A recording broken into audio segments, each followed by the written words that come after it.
Hello மக்களே, எல்லாரும் எப்படி இருக்கீங்க? நலமா இருக்கீங்களா? இன்னைக்கான ஒரு சூப்பரான சீன் பார்த்தரலாமா? இப்போ ஸ்டார்ட்டிங்லேயே பார்த்தீங்கன்னா, ஹீரோவோட அண்ணன் இருக்கார்ல, அவரும் ஹீரோ தான். அவர் வந்துட்டு இப்போ உட்காந்து பேசிட்டு இருப்பாரு. அதாவது அந்த வீட்ல கணக்குன்னு ஒருத்தர் இருப்பார்ல, அவர் வந்து அடுத்தடுத்த ப்ரோகிராம் என்னன்னு சொல்லிட்டு இருக்கும்போது பார்த்தீங்கன்னா, இவருக்கு வந்து இருமல் வந்துரும். உடனே வந்துட்டு அப்பதான் மீனா அந்த பக்கம் கிராஸ் ஆகி போகும்போது பார்த்தீங்கன்னா, "இந்த பிள்ள கொஞ்சம் தண்ணி எடுத்துட்டு வா" அப்படின்னு சொல்லிட்டு இவர் சொல்லுவாரா, டக்குன்னு அவங்க நின்றுவாங்க.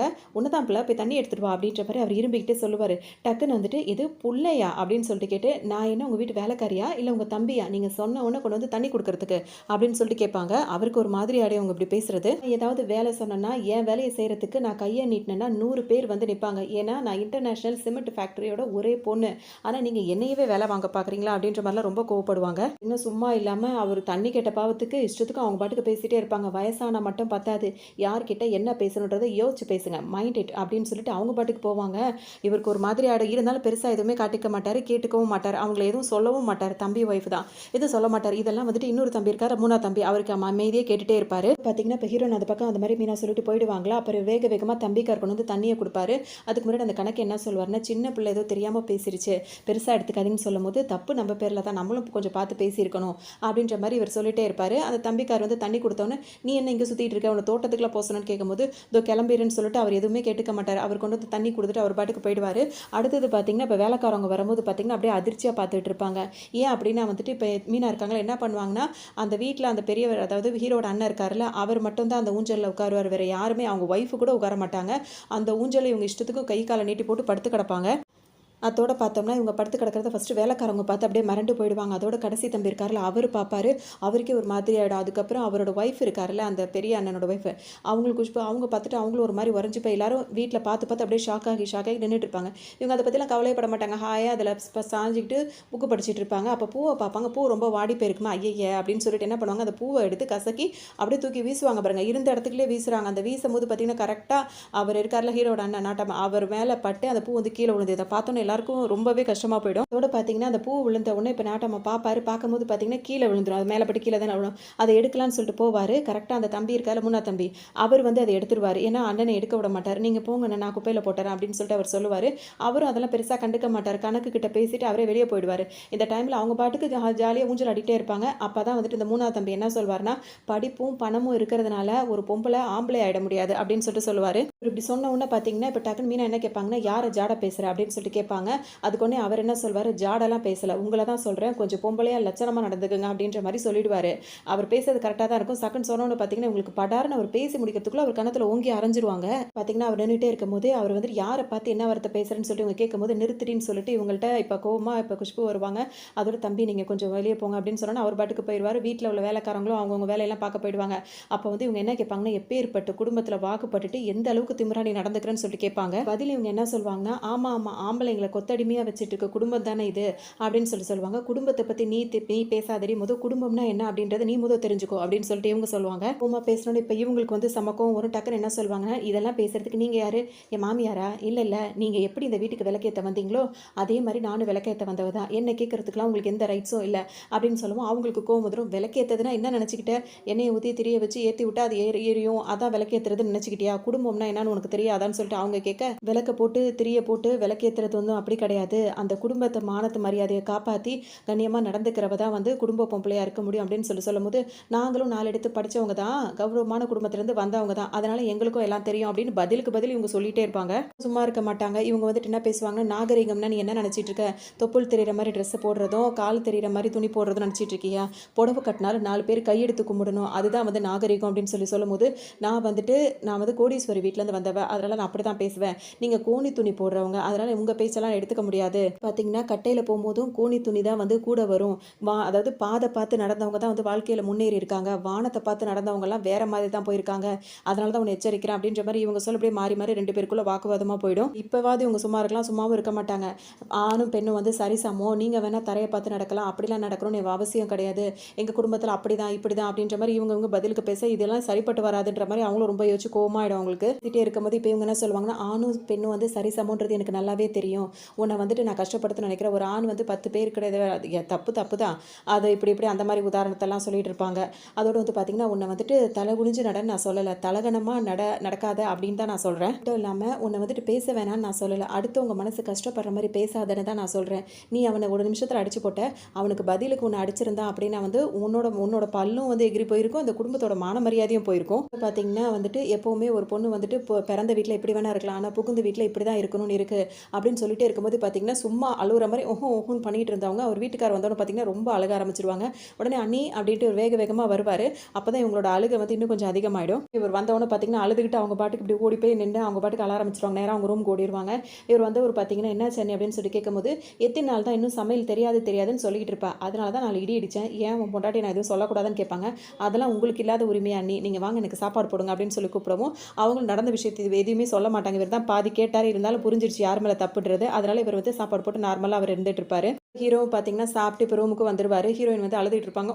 ஊன்னு அழுவாங்க. அவர் எப்படியும் பார்ப்பாரு, ஏதாவது கேட்பாருன்னு சொல்லிட்டு அழுவாங்க. அவர் திரும்பி வேற பார்த்துட்டே இருப்பாங்க. வராரா, எவ்வளோ தூரம் வந்துகிட்டு இருக்காருன்னு வேற பார்த்துக்கிட்டு இருப்பாங்க. அவர் சுத்தமாக கண்டுக்க மாட்டார். அவர் பாட்டுக்கும் வந்துட்டு அவர் வேலையை பார்த்துக்கிட்டே இருப்பார். அப்புறம் சத்தத்தை கொஞ்சம் இன்க்ரீஸ் பண்ணுவாங்க. அப்படின்ற மாதிரி அழுதுகிட்டு இருப்பாங்க. வேலை நடக்கலை அப்படின்னு பார்த்தீங்கன்னா திரும்பவும் வேகமாக வாய் திறந்து சொல்ல ஆரம்பிச்சிருவாங்க. ஏங்க நான் இங்கே ஒருத்தன் அழுதுகிட்டு இருக்கேனே என்னன்னு கேட்க மாட்டீங்களான்னு. அதாவது ஏதாவது விஷயமா இருந்து அழுதா வந்து என்னன்னு கேட்கலாம். அனாவசியமாக அழுதா எதுக்கு என்ன கேட்குறது அப்படின்னு சொல்லிட்டு அவர் சொல்லுவார். அப்போ நான் வந்து உங்களுக்கும் உங்கள் குடும்பத்துக்கும் அனாவசியமானவளாக போயிட்டேன்ல அப்படின்னு சொல்லிட்டு கேட்பாங்க. வந்து ஹீரோ இப்படி சொல்லிட்டாரே விட்டாக்குன்னு என்ன சொல்லுவாங்கன்னா, இதுக்கு தான் நான் அப்போவே சொன்னேன், நம்மளுக்கு ஏகப்பட்ட சொத்து இருக்குது, தண்ணி கொடுத்துன்னு போயிடலான்னு சொன்னேன். கேட்டிங்களான்னு ஹீரோக்கு ஒரு மாதிரி ஆகிடும். அப்போ தான் நம்ம சொத்துல நம்ம இருந்தால் தான் நம்மளுக்கு மரியாதை. அது எங்கேருந்து உங்களுக்கு புரிய போகுது சொல்லிட்டே இருக்கும்போது வந்துட்டு ஹீரோ வந்து கண்டுக்கவே மாட்டார். டக்குன்னு வந்து அவர் பாட்டுக்கு படுத்துருவாரு. என்னங்க நான் பாட்டுக்கு பேசிகிட்டே இருக்கேன், எதுவுமே சொல்ல மாட்டேங்கிறீங்களா அப்படின்னு கேட்கும்போது, பள்ளி கத்துனா பஞ்சாங்க பார்க்கலாம், தவளை கத்துனா என்ன பண்ணுறது அப்படின்ற மாதிரி ஒரு படுக்கும். நான் பேசுகிறது உங்களுக்கு தவளை கத்துற மாதிரி இருக்கா அப்படின்னு சொல்லிட்டு அவங்க கேட்பாங்க. இந்த தவளை கத்துனா இடியும் வரும் மழையும் வரும் ஞாபகம் வச்சுக்கிட்டு சொல்லிட்டே இருக்கும்போது பார்த்தீங்கன்னா, நீ ஏதாவது பெனாத்திட்டு அவர் பாட்டுக்கு லைட்டாக பண்ணிட்டு தூங்க ஆரம்பிச்சிருவாரு. ஹீரோனுக்கு செம்மக்கம் வந்துடும். இதுக்கப்புறம் இந்த வீட்டில் இருப்பாங்களா மாட்டாங்க. உடனே பொட்டி பொடிக்கையெல்லாம் கட்டிக்கிட்டு காலையில் ரொம்ப திமுறா மூஞ்ச ஒரு பக்கம் இந்த பக்கம் அந்த பக்கம் திருப்பிக்கிட்டு நின்றுட்டு இருப்பாங்க. இப்போ ஹீரோ வந்துட்டு அண்ணன்ட்ட என்ன சொல்வாருன்னா, ஊருக்கு போகிறாங்கன்னு சொல்லும்போது பார்த்தீங்கன்னா, அது என்ன ஊருக்கு போகிறது, கண்ணாலும் ஆளி 4 மாதம் ஆகுது இல்லை, நீயும் போய் ஒரு 4 நாள் தங்கிட்டு வா அப்படின்ற மாதிரி ஒரு சொல்ல, உடனே அவர் என்ன சொல்வாருன்னா நான் போகலன்னா அவள் வந்து அந்த மாதிரி ஒரு ஆளை விட்டு அனுப்புறதா இருக்கணும்னு அது என்ன மரியாதையாவா இருக்கும், அடுத்தவங்களை விட்டு அனுப்புறது நம்மளுக்கு என்னைக்கு தான் வேலை இல்லாமல் இருந்துச்சு, நீ போய் விட்டுட்டுவான்னு சொல்லும்போது, அது இல்லை நான் திரும்ப வர்றதா இருந்தால் நான் கூட்டு வருவேன், அவள் திரும்ப வர ஐடியாலே இல்லை அப்படின்னு சொல்லுவார். பார்த்தீங்கன்னா இப்போ பெரிய அண்ணன் இருக்காருல நாட்டம், அவருக்கு வந்து கோவம் வந்துடும். என்னது இது பேச்செல்லாம் சரியில்லையே, சில்லறத்தனமாலாம் இருக்குது, ஒரு பொண்ணை கட்டிட்டு வந்து 4 மாதம் குடும்பம் நடத்திட்டு திரும்ப அப்பா வீட்டுக்கு அனுப்புகிறேன் அப்படின்னா அது மரியாதையாக இருக்குது, பெரிய குடும்பத்துக்கு அதுதான் லட்சணமா அப்படின்னு சொல்லிட்டு கேட்கும்போது, வாயிருக்குன்னு இஷ்டத்துக்கும் பேசக்கூடாது, நெல் போட்டால் நெல் முளையும், புல்லு போட்டால் புல்லு முளையும் பேசிகிட்டு இருப்பாரு. எதுவுமே போடாட்டி வந்துட்டு என்ன விளையும் அப்படின்ற மாதிரி தம்பிக்கார் கேட்கவும் அவர் வந்துட்டு வாய மூடுறா அப்படின்ற மாதிரி அவரையும் அதட்டி விட்டுருவாரு. அது மட்டும் இல்லாமல் இப்போ திரும்பவும் சொல்லுவார், அதாவது பட்டணத்தில் படித்த பொண்ணு அதுக்கு ஒரு விஷயம் தெரியாமல் இருக்கும், அதை சொல்லி நம்ம தான் புரிய வைக்கணும் அப்படி இப்படின்னு சொல்லும்போது பார்த்தீங்கன்னா, சொல்லி புரிய வைக்கிற மாதிரி இருந்ததுன்னா நான் சொல்லி புரிய வச்சிருப்பேன், அதெல்லாம் தாண்டிடுச்சுன்னு இவர் சொல்லும்போது பார்த்தீங்கன்னா, உடனே முடிவு பண்ணிட்டீங்களாக்கும், முதல்ல பொண்டாட்டினா என்னன்றதை தெரிஞ்சுக்க, நம்மளுக்கு ஒன்றுனா அம்மா அலறதோ அம்மாவுக்கு ஒன்றுனா நம்ம அலறதோ அது பெரிய விஷயம் இல்லை, அது ரத்தம் சம்மந்தப்பட்டது.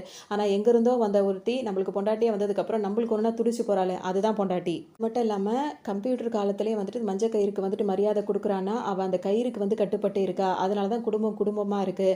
ஒரு பொண்டாட்டி வந்துட்டு புருஷன் வேணான்னு சொல்லிட்டு போனா அப்படின்னா அவள் வாழா வெட்டி தான், இல்லைன்னு கிடையாது. ஆனால் புருஷனும் வாழ்க்கையே வெட்டியாயிடும், அதெல்லாம் நீ தான் புரிஞ்சு நடந்துக்கணும் அப்படின்னு சொல்லிட்டு எல்லாம் பேசிட்டு, பொண்டாட்டின்றவ நெருப்பு மாதிரி, அவள் வந்துட்டு பற்றவும் வைக்கலாம், அதாவது அடுப்பு பற்றவும் வைக்கலாம், வீட்டை எரிக்கிறதுக்கும் வைக்கலாம், அதை நம்ம பயன்படுத்துகிற விதத்தில் தான் இருக்குது அப்படின்னு சொல்லவும் தெரியாமல் பேசிட்டேன் மன்னிச்சிருங்கன்ற மாதிரி இவர் தம்பி வந்து மன்னிப்பும் கேட்டுட்டு இருப்பாரு. அதோட இப்போ என்ன பண்ணுவாருன்னா, கணக்கு அந்த பத்திரத்தெல்லாம் கொண்டு வந்து கொடுன்னு சொல்லுவார். அதோட பார்த்தீங்கன்னா இப்போ வீட்டு பத்திரம் சொத்து பத்திரம் இருக்குல்ல, அதெல்லாம் என்ன இதுன்னு கூட தெரியாது, எல்லாத்தையும் மொத்தமாக கொண்டு வந்து இப்போ ஹீரோயின் மீனா இருக்காங்களா அவங்கள்ட்ட கொண்டு வந்து கொடுப்பாங்க.